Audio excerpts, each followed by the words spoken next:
الحمد لله رب العالمين والصلاة والسلام على سيد المرسلين نبينا محمد وعلى آله وأصحابه أجمعين أما بعد فلا نزال في مدارستنا لكتاب الرسالة للإمام العلامة أبي محمد عبد الله بن أبي زيد القيرواني رحمه الله تعالى وغفر له ونفعنا بعلومه في الدارين آمين.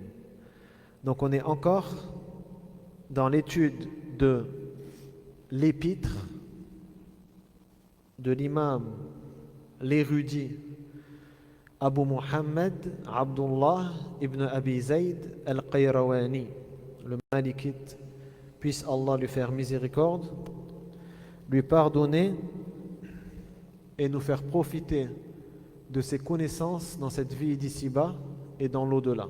Amin. وكنا دخلنا في باب الغسل وتكلمنا عن أسبابه التي توجبه ومررنا على فرائض الغسل وسننه وفضائله ومكروهاته. Donc la dernière fois, on a commencé à parler du chapitre du lavage majeur. Et donc on a vu quelles étaient les causes du lavage majeur, du ghusl, et quelles en étaient les obligations, les sunan, donc les actes recommandés, al-fada'il, les actes émérites, et al-makruhat, les actes déconseillés lors du ghusl. قال رحمه الله تعالى ثم يغمس يديه في الإناء ويرفعهما غير قابض بهما شيئا فيخلل بها أصول شعر رأسه ثم يغرف بهما على رأسه 3 غرفات غاسلا له بهن وتفعل ذلك المرأة، يعني تفعل مثل ذلك المرأة وتضغث شعر رأسها وليس عليها حل عقاسها أو حل عقاسها ثم يفيض الماء على شقه الأيمن ثم على شقه الأيسر ويتدلك بيديه بإثر صب الماء حتى يعم جسده. أنا عندي في نسختي بأثر صب الماء، هذا خطأ، هو بإثر صب الماء حتى يعم جسده. Donc ensuite il a dit puis, donc la personne qui fait le lavage majeur plongera ses 2 mains dans le récipient qui contient l'eau et les retirera sans en puiser de liquide, c'est-à-dire il mouillera ses mains mais il ne remplira pas ses mains avec de l'eau. Puis il se les passera, c'est plutôt il se massera le crâne à la racine des cheveux. Donc avant de verser de l'eau, il mouille ses mains et il verse avec les mains mouillées, il ne verse pas, pardon, il masse la racine de ses cheveux. Puis il puisera l'eau avec les mains et se la versera sur la tête à 3 reprises en se la lavant. Donc en se la lavant, on va comprendre ce que ça veut dire chez les malikites. La femme fera la même chose, mais en rassemblant ses cheveux pour que l'eau pénètre jusqu'à la peau. Donc on avait vu que la dernière fois, darth al-sha'r, c'est le fait qu'elle prenne ses cheveux comme ça, qu'elle en fasse une poignée, quoi, avant de verser de l'eau dessus. D'accord? Elle n'est pas obligée de défaire ses tresses pour cela. Donc même si elle a les cheveux tressés, elle va prendre ses tresses, elle va faire la même chose. Et ça, que peu importe la cause du ghusl, peu importe la cause du lavage. Après quoi, le fidèle fera couler de l'eau sur son côté droit, sur la partie droite de son corps, Bien sûr, il n'y a pas de délimitation précise, c'est à peu près. Puis sur son côté gauche, et immédiatement après, il se frotte avec les deux mains en veillant à ce que cette friction s'étende à tout le corps. فأولا قوله يغمس يديه في الإناء ويرفعهما غير قابض بهما شيئا يعني لا يغرف شيئا بيديه وإنما يغمسهما يدخلهما في الماء ويخرجهما ويدلك أصول شعره قالوا لهذا فائدتان الفائدة الأولى فقهية أنه يبلل جلدة رأسه قبل ما يبلل أو يغسل شعره وفائدة طبية ليتعود جسده على الماء قبل أن يصب الماء على جسده فلا يفزع بالبرودة مثلا. Donc premièrement, il a dit il doit plonger ses deux mains dans l'eau sans prendre de l'eau, sans prendre une poignée d'eau, et avec les mains mouillées, se masser le cuir chevelu. Ils ont dit il y a deux utilités à cette chose. La première, c'est dans le fiqh, dans la jurisprudence, le fait qu'il est bien mouillé d'abord la peau qui a la peau du cuir chevelu avant de commencer à mouiller les cheveux. La deuxième utilité, elle est médicale. C'est le fait que son corps commence à s'habituer à la température de l'eau avant de commencer à verser l'eau sur le corps. Donc surtout quand l'eau est froide, c'est une bonne chose, d'accord? Il commence à habituer son corps à la sensation de cette température avant de verser vraiment de l'eau sur ses cheveux. ثم يغرف بهما على رأسه 3 غرفات غاسلا له بهن فيأخذ 3 غرفات في الإناء ويحاول في كل غرفة أن يعم شعره بالماء أن يوعب جميع شعره بالماء في كل غرفة فإن لم يعم شعره في 3 غرفات يجب عليه أن يزيد وإن عم شعره بغرفة واحدة لا تجب الثانية والثالثة أجزأه التعميم في المرة الأولى. طيب. Ensuite, il va prendre 3 poignées d'eau, d'accord, et se les verser sur la tête.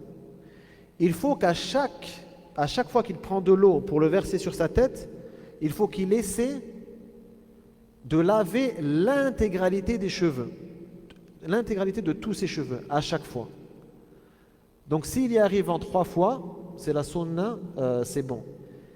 Si il n'a pas réussi à ce que l'eau touche l'intégralité de ses cheveux en 3 fois, il a l'obligation de rajouter une 4e, une 5e fois, jusqu'à ce qu'il arrive à mouiller l'intégralité de ses cheveux. Si par contre, en une seule poignée d'eau, il a réussi à faire l'intégralité des cheveux, ce n'est pas une obligation qu'il rajoute. Dans ce cas-là, c'est seulement préférable qu'il rajoute une 2e et une 3e fois. وتفعل ذلك المرأة تفعل ذلك سواء أكان غسل جنابة أو غسل حيض أو غسل نفاس هي تغتسل مثل ما يغتسل الرجل وتضغث شعر رأسها يعني تجمع شعر رأسها إذا غرفت غرفة ثم غرفتين ثم 3 غرفات تكون جامعة لشعرها حتى يتبلل جميع الشعر حتى يغسل جميع الشعر وليس عليها حل عقاصها يعني لا يجب عليها إذا شدت شعرها بضفائر لا يجب عليها أن تحلها هي تغتسل بضفائرها سواء أكان غسل جنابة أم غسل حيض أم غسل نفاس. Donc ensuite, il a dit la femme fera la même chose. Donc la femme, elle fait le ghusl, elle fait le lavage majeur exactement de la même façon que l'homme. D'accord? Il n'y a aucune différence. Mais après, il est venu rajouter des détails sur les cheveux. Parce qu'en général, les femmes, elles ont les cheveux plus longs que les hommes. Donc il a dit, elle réunit les cheveux de sa tête. Littéralement, c'est ça qu'il a dit. Elle réunit les cheveux de sa tête, donc elle les réunit tous au-dessus de sa tête, et ensuite elle verse de l'eau. Avant de verser de l'eau, il faut qu'elle ait réuni tous ses cheveux comme ça, pour que l'eau imprègne bien tous les cheveux. Il faut savoir que là, il parle à des gens qu'à l'époque, il n'y avait pas la douche, d'accord? À l'époque, peut-être pour avoir de l'eau dans ta maison, il fallait que tu ailles à un puits qui était à 5 km de chez toi. D'accord? Donc les gens, ils n'étaient pas avec le pommeau de douche à se mouiller les cheveux, d'accord? Donc c'est pour ça que c'était important de citer ces détails-là, afin qu'elle soit sûre que ses cheveux soient bien mouillés. La femme, si elle n'a pas beaucoup d'eau, elle doit réunir ses cheveux au-dessus de sa tête et ensuite verser de l'eau afin que l'intégralité des cheveux soit mouillée. Bien sûr, à notre époque, avec un pommeau de douche, c'est vite fait. Il n'y a pas ce souci-là, d'accord? Donc il faut comprendre à qui il parle à la base, qui sont les interlocuteurs. Le bas, c'est un Tunisien, donc à l'époque en Tunisie, peut-être pas d'autres partout. Tu peux habiter le premier puits, le plus près de chez toi, peut-être il est à 5 km ou 10 km peut-être.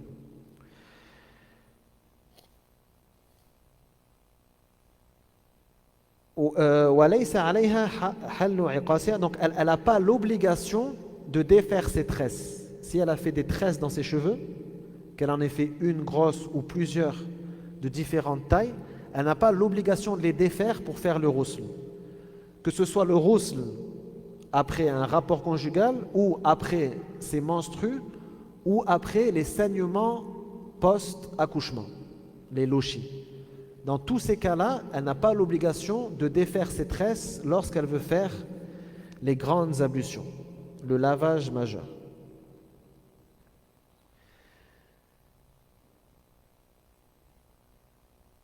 في قوله قبل ذلك لم أنبه على شيء مهم لما قال ثم يغرف بهما على رأسه 3 غرفات غاسلا له بهن لكونه مالكيا ابن أبي زيد إذ قال غاسلا له يعني دالكا مع الماء يجب التدليك يعني يجب أن يدلك رأسه مع الماء مع صب الماء على الرأس وكذلك المرأة يجب التدليك.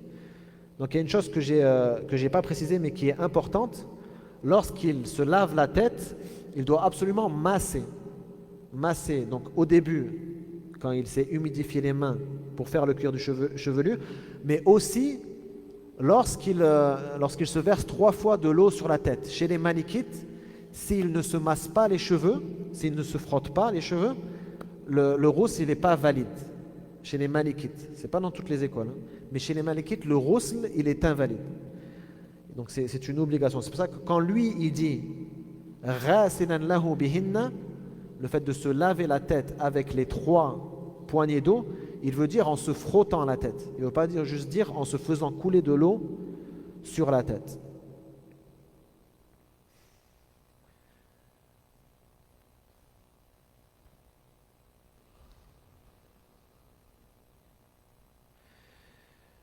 والدليل على أن المرأة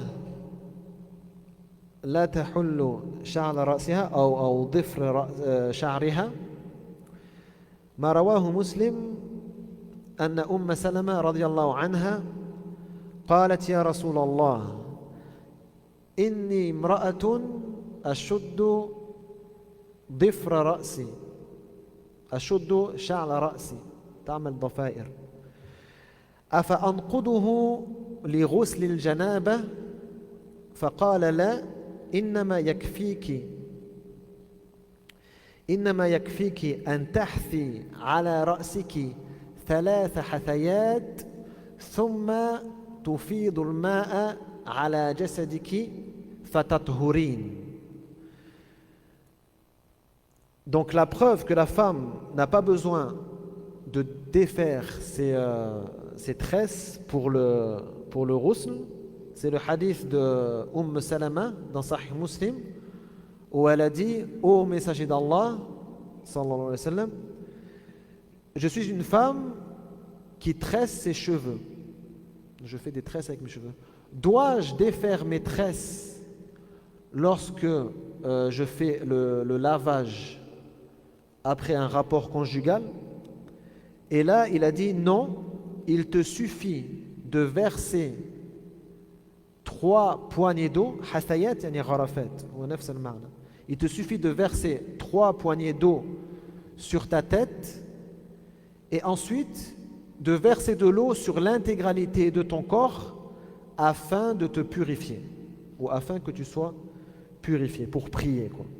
Donc ça montre qu'il lui a pas dit de défaire ses tresses, il lui a dit non, tout simplement. وهذا الحديث فيه دليل لمن قال بعدم وجوب الدلك لأنه قال ثم تفيضين على رأسك على جسدك الماء وإفاضة الماء لا تقتضي الدلك إنما هي الإسالة الماء. Et dans ce hadith, il y a une preuve pour en faveur des autres écoles que l'école malikite, qu'il n'est pas obligatoire de se masser le corps, contrairement à ce que disent les malikites, parce que là, le messager d'Allah, sallallahu alayhi wa sallam, alors qu'elle le questionnait sur la façon de faire le ghusl, il lui a juste dit de faire couler l'eau sur l'intégralité de son corps, après avoir fait les cheveux. Il lui a dit juste, fais couler de l'eau sur l'intégralité de ton corps. Il ne lui a pas ordonné de se masser le corps. Donc se masser, il n'y a aucun doute que c'est mieux. Quelqu'un qui a de l'eau? De l'eau, il n'y a pas.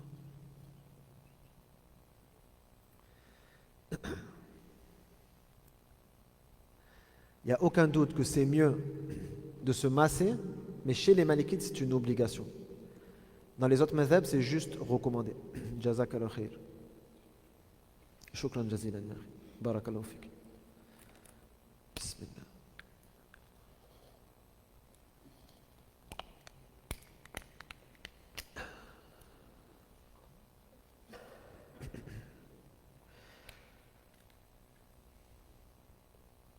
ثم يفيض الماء على شقه الأيمن فيبدأ في ذلك بأعلى الجسد وينتهي بأسفله كما رأينا المرة السابقة لأنه إن كان هناك وساخة على جسده نزلت بالجاذبية فمن المنطق أنك تبدأ من الأعلى إلى الأسفل ثم على شقه الأيسر بنفس الترتيب من الأعلى إلى الأسفل وهو يدلك جسده بالماء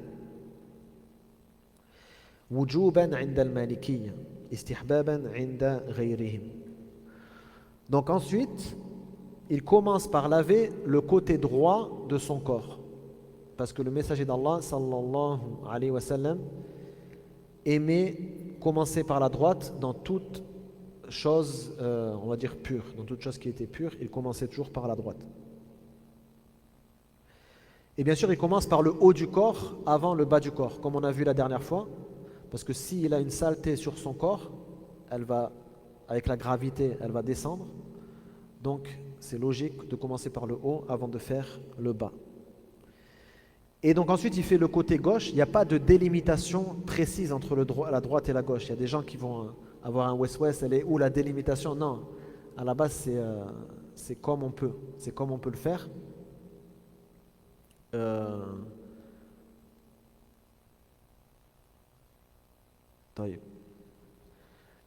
C'est comme on peut que l'on doit faire la droite et la gauche sans exagérer, d'accord? Sans exagérer, savoir la délimitation entre les deux.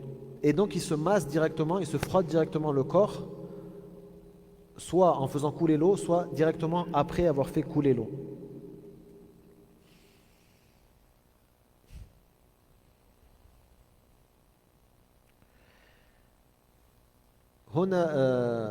هنا ابن أبي زيد يقول بإثر صب الماء فبعدما يصب الماء على جسده مباشرة يدلك لكن إن دلك أثناء الصب فالحكم واحد يعني لا يجب أن يفعل ذلك بإثر الصب أو بعد الصب مباشرة وإنما لو دلك وهو يصب فهذا في الحكم واحد. Donc là, Ibn Abi Zayd, il a dit qu'il doit frotter après, immédiatement après avoir fait couler de l'eau sur le côté droit et sur le côté gauche. Mais en vérité, s'il frotte en même temps qu'il fait couler l'eau, c'est valide aussi. Ce n'est pas une obligation de le faire après, d'accord? C'est pas ça qui est voulu. حتى يعم جسده بيقين يجب أن يتيقن أنه قد عم جسده بالماء أن الجسد كله وصل إليه ماء حتى تبرأ ذمته. Donc, et ensuite, donc, il fait couler de l'eau sur l'intégralité de son corps. C'est-à-dire qu'il doit avoir la certitude que tout son corps a été touché par l'eau. Il doit avoir la certitude, si une partie de son corps n'a pas été touchée, il doit absolument, avec certitude, mettre de l'eau sur cette partie de son corps. Sinon, le ghusl n'est pas valide. ثم قال رحمه الله تعالى وما شك أن يكون الماء أخذه من جسده عاوده بالماء ودلكه بيديه أو بيده ودلكه بيده حتى يوعب جميع جسده ويتابع عمق سرته وتحت حلقه ويخلل شعر لحيته وتحت جناحيه وبين اليتيه ورفغيه. سأعرف كل هذا بعد ذلك. وتحت ركبتيه وأسافل رجليه ويخلل أصابع يديه ويغسل رجليه آخر ذلك. يجمع ذلك فيهما لتمام غسله ولتمام وضوئه إن كان قد أخر غسلهما إن كان قد أخر غسل الرجلين ويحذر يعني يتوقع أن يمس ذكره في تدلكه بباطن كفه فإن فعل ذلك وقد أوعب طهره أعاد الوضوء فقط ليس الغسل كله أعاد الوضوء وإن مسه في ابتداء غسله بعد أن غسل مواضع الوضوء منه فليمر بعد ذلك بيديه على مواضع الوضوء بالماء على ما ينبغي من ذلك وينويه. Donc ensuite, il a dit pour les parties dont on doute que l'eau les ait atteintes, il faudra les mouiller et les frotter à nouveau, afin que tout le corps soit ainsi lavé.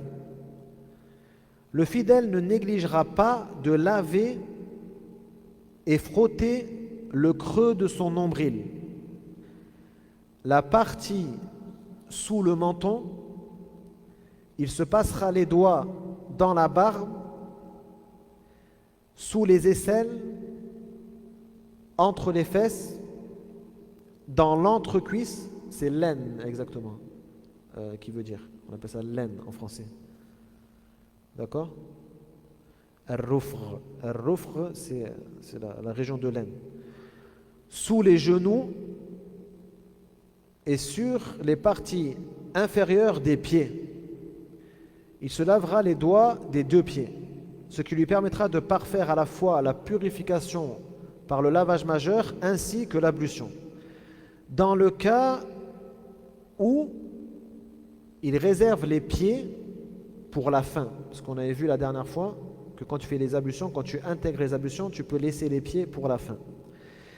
Il veillera à ne pas toucher sa verge, ses parties intimes, avec le creux de sa main. Parce qu'on avait vu que c'était parmi les annulatifs des ablutions. Si pourtant il le fait après s'être purifié tout le corps par le lavage, il recommencera seulement l'ablution. Ça annule son ablution. Ça annule pas tout le ghusl. Ça annule pas les ablutions majeures. Ça annule que les ablutions mineures. S'il s'est touché la verge au commencement de la purification par lavage, par le lavage majeur, c'est-à-dire au tout début qu'il a commencé, et après avoir lavé les parties qui doivent être lavées par l'ablution mineure,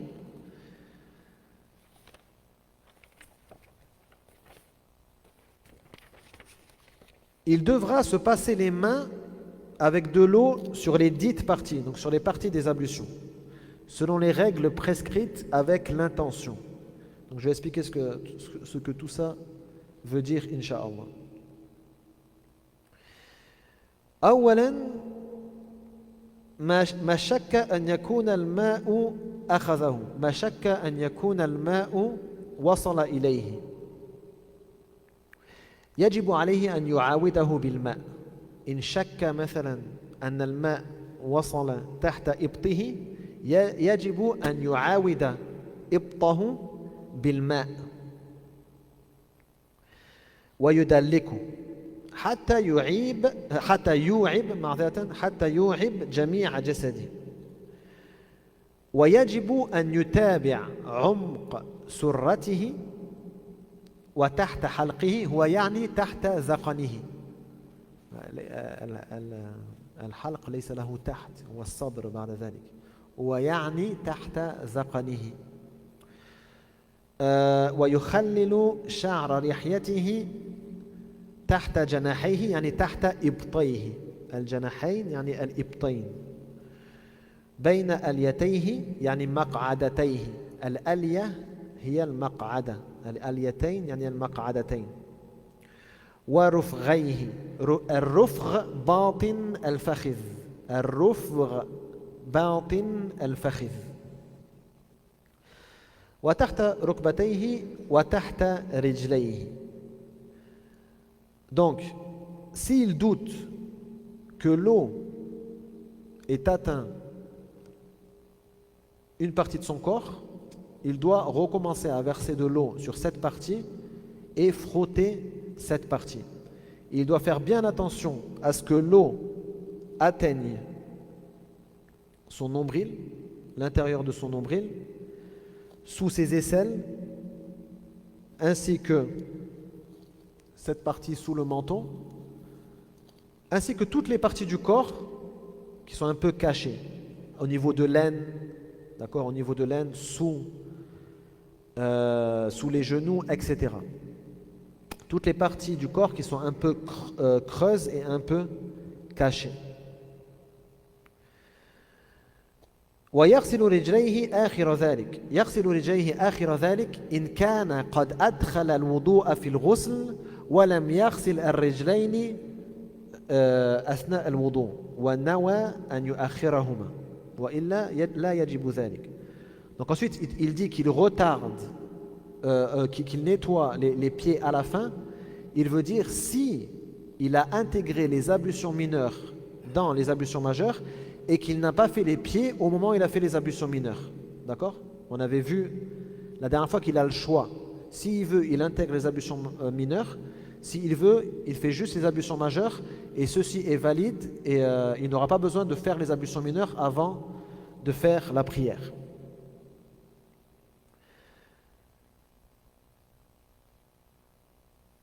طيب. ويحذر أن يمس ذكره في تدلكه بباطن كفه. نحن رأينا أن مس الذكر عند المالكية بباطن الكف أو بباطن الأصابع ينقض الوضوء. فهو يقصد ذلك، يعني يقصد بباطن الكف أو بباطن الأصابع. وخليل زاد في المختصر الجانبين، جانبين اليد، لأن الجانب فيه جزء من الباطن وجزء من الظاهر، فلذلك أيضا ينقض على المعتمد، على معتمد مذهب المالكية حتى الجانب ينقض الوضوء. طيب. Donc ensuite il dit il fera attention donc à pas toucher sa verge avec le creux de sa main, d'accord, la paume de sa main. Et en vérité, quand il dit ça, ce qu'il veut dire, c'est la paume de la main, l'intérieur des doigts, d'accord, et même le début de l'extérieur. Pourquoi? Parce que sur le côté de la main, il y a une partie qui est intérieure et une partie qui est extérieure. Et la parole la plus forte chez les Malikites, parce qu'ils ont trois avis chez les Malikites, mais l'avis comment dire, qui est considéré chez les Malikites, c'est que tout ça, l'intérieur de la paume, l'intérieur des doigts et les côtés de la main et les côtés des doigts, tout ça, si ça touche la verge, ça rompt les ablutions, ça annule les ablutions, d'accord? Donc c'est ça qu'il veut dire.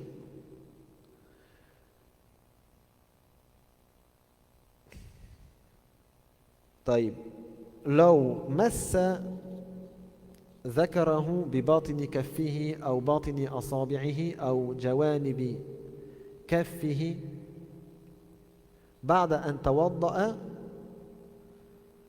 أثناء الغسل مثلا أو بعد الغسل أعاد الوضوء إن أراد الصلاة. إن لم يرد الصلاة لا يجب ذلك. هذا ينقض الوضوء فقط، لا ينقض الغسل، سواء أكان أثناء الوضوء أو أثناء الغسل أو بعد الغسل.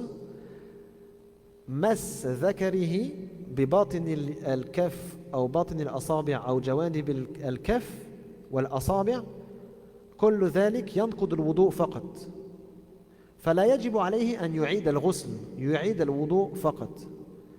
وكذلك جميع نواقض الوضوء.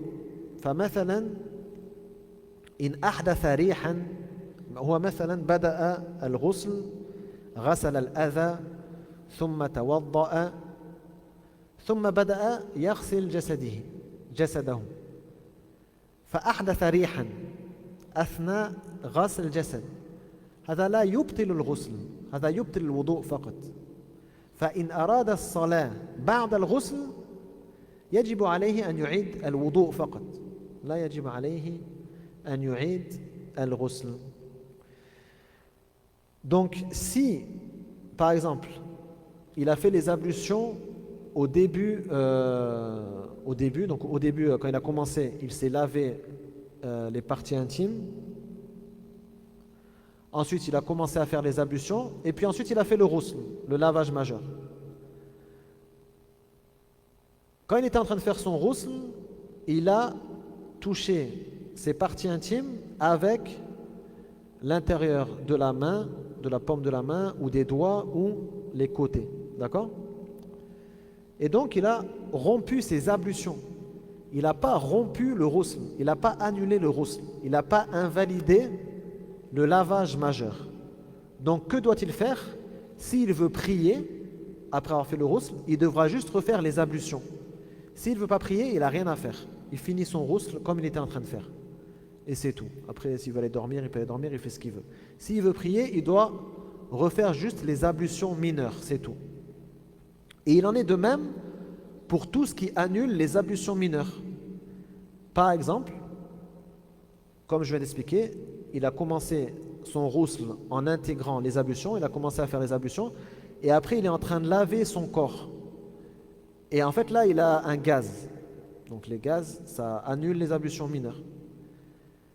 Ça ne lui oblige pas à refaire le ghusl, même s'il n'avait pas encore fini le ghusl. Juste, il finit son ghusl normal.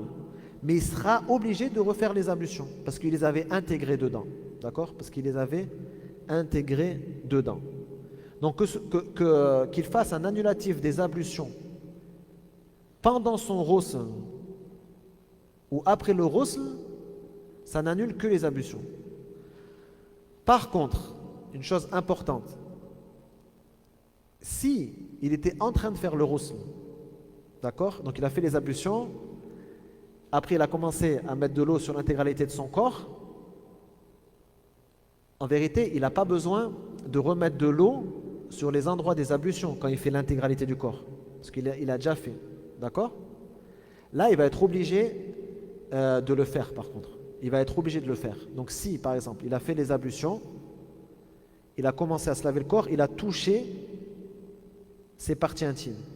Il doit mettre de l'eau sur les parties des ablutions, sur les parties du corps où on fait les ablutions, le visage, les deux mains jusqu'au coude, etc., etc. D'accord. Il doit intégrer ça dans les ablutions. Et c'est pour ça qu'il dit à la fin وإن مسه في ابتداء غسله بعد أن غسل مواضع الوضوء منه فليمر بعد ذلك بيديه على مواضع الوضوء بالماء على ما ينبغي من ذلك وينويه يعني ينوي الوضوء من الحدث الأصغر كما ينوي الغسل من الحدث الأكبر ويجوز في ذلك جمع النيتين إن حصل مثل ذلك يجمع النيتين إن أراد الصلاة كما قلت لكم إن لم يرد الصلاة فلا يؤثر. Donc c'est pour ça qu'à la fin il dit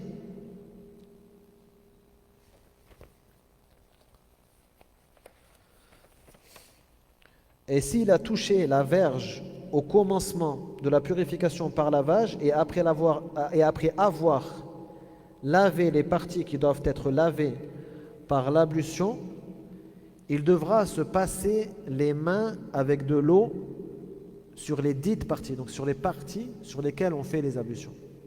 Il devra les refaire, d'accord? S'il veut prier après. S'il veut prier après. والترتيب عند المالكية سنة ليس بواجب. يعني حتى إن لم يأتي بأعضاء الوضوء بالترتيب صح وضوءه ورفع الحدث الأصغر. Donc l'ordre entre les différents mouvements des ablutions, l'ordre, c'est-à-dire le visage, etc., le visage après les mains jusqu'au coude, ensuite passer la main sur la tête et puis finir par les pieds, cet ordre-là, il n'est pas obligatoire chez les malikites. Il est seulement fortement recommandé. C'est une sunna. Il est fortement recommandé, mais il n'est pas obligatoire. Donc s'il ne respecte pas l'ordre, ces ablutions sont, enfin, on va dire, sont al-hadath al-asghar, ce qui annule son ablution mineure, sera quand même enlevé. D'accord. Il pourra quand même prier après. Bien sûr, tout ce que je vous ai dit, c'est s'il a l'intention de prier. C'est pour ça qu'il doit mettre l'intention. Dans ce cas-là, dans ce cas où il lui arrive ça, et il doit donc réintégrer les ablutions dans le ghusl, il doit mettre l'intention de l'ablution mineure en même temps que l'ablution majeure. Et là, dans ce cas-là, il peut réunir, il peut coupler les deux intentions en même temps. C'est autorisé, d'accord? Il y a une question sur tout ça?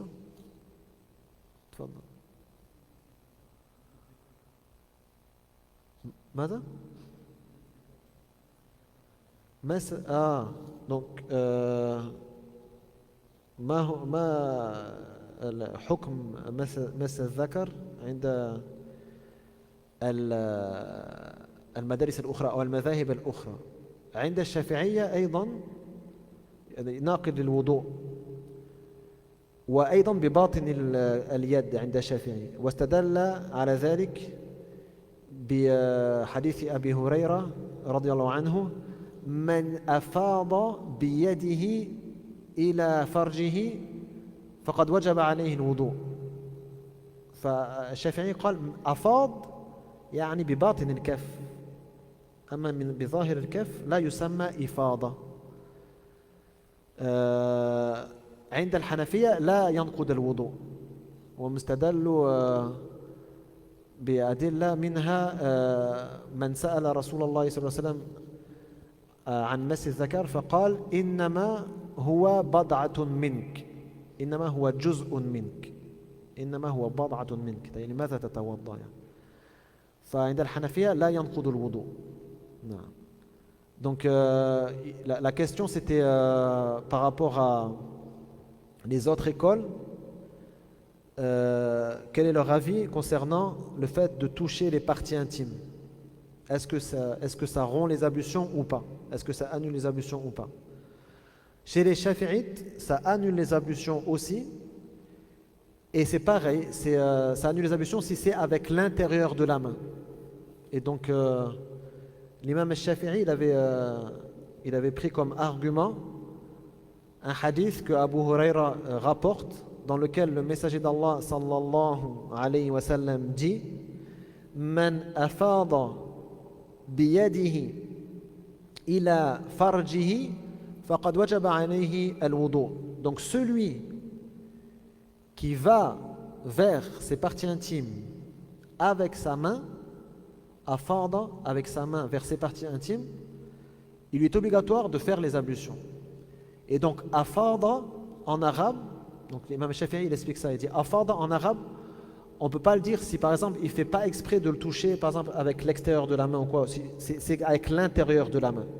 D'accord, c'est s'il touche ses parties intimes avec l'intérieur de la main qu'on utilise le verbe afada, le fait d'aller vers les parties intimes. Chez les Hanafites, le fait de toucher les parties intimes, ça ne rompt pas les ablutions. Et eux, ils ont utilisé un autre hadith comme argument. C'est un hadith où il y a un homme qui a demandé au messager d'Allah sallallahu alayhi wa sallam au sujet du fait de toucher les parties intimes. Et il a dit: Innama huwa bad'atun mink. C'est seulement une partie de toi, genre comme un doigt ou comme ton nez ou comme n'importe quoi. Donc on comprend de cette réponse que le prophète sallallahu alayhi wa sallam il a dit ça, t'as pas l'obligation de faire les ablutions.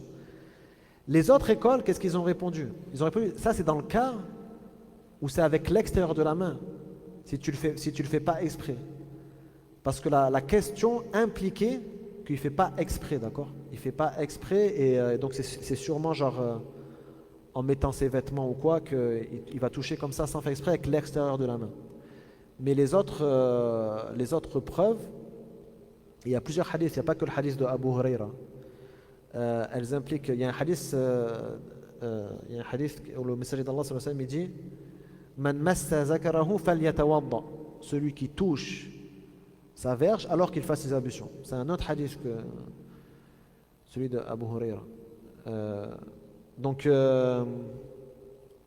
voilà, il y a une divergence sur cette question.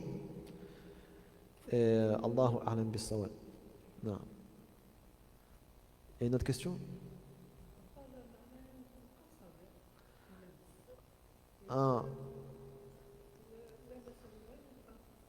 نعم صحيح. أفاض يعني قد يفهم منه القصد أيضا. نعم لكن احتياطا وتحرزا من إبطال الوضوء قالوا إذا لمس بباطن يده حتى من غير قصد وجب عليه الإعادة. هو نعم حساسة أقصد حساسة. Non. Donc on peut comprendre du verbe que le prophète sallallahu alayhi wa sallam a utilisé que c'est celui qui a l'intention de toucher, d'accord, mais par précaution pour que les adorations soient valides, soient toujours valides. Les savants ont dit que s'il touche avec la partie intérieure de la main, ça rompt ses ablutions, même s'il n'a pas fait exprès, parce que la partie intérieure de la main c'est la plus sensible, d'accord, c'est la plus sensible. Et c'est pour ça que ça rompt les ablutions. Non. Une autre question? T'as une question? Non. Alors, à quel moment il faut faire les parties intimes pendant le ghusl? Au tout début. D'accord? Si tu as quelque chose sur les mains, tu commences par te laver les mains et ensuite tu fais directement les parties intimes. Si après avoir fait les parties intimes, tu as quelque chose sur les mains, tu te relaves les mains, d'accord? Mais si tu te lavais les mains au début, ce n'est pas obligatoire de le refaire.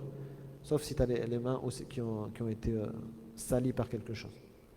Donc première chose, tu te laves les mains, ensuite direct tu te laves les parties intimes. Après, se toucher les parties intimes, comme je viens de le dire, ça annule pas le ghusl, ça annule le wudu. Parce que si tu fais dans l'ordre tout parfaitement selon l'école malikite, tu vas commencer par te laver les mains, ensuite les parties intimes et ensuite faire les ablutions. Et pourquoi j'ai dit tu n'es pas obligé de refaire les mains? Parce que comme on avait vu, les mains, ce n'est pas une obligation dans les ablutions. La première obligation des ablutions, c'est le visage. Donc tu peux, après les parties intimes, refaire les mains et ensuite aller vers la bouche, le visage. D'ailleurs, c'est mieux, mais c'est pas on va dire, c'est pas une obligation. D'accord? C'est pas une obligation que tu le fasses. Surtout si elles sont propres. Si elles sont sales, c'est obligé par contre. Si elles ont été salies par une impureté, là, c'est obligatoire. Il y a une autre question?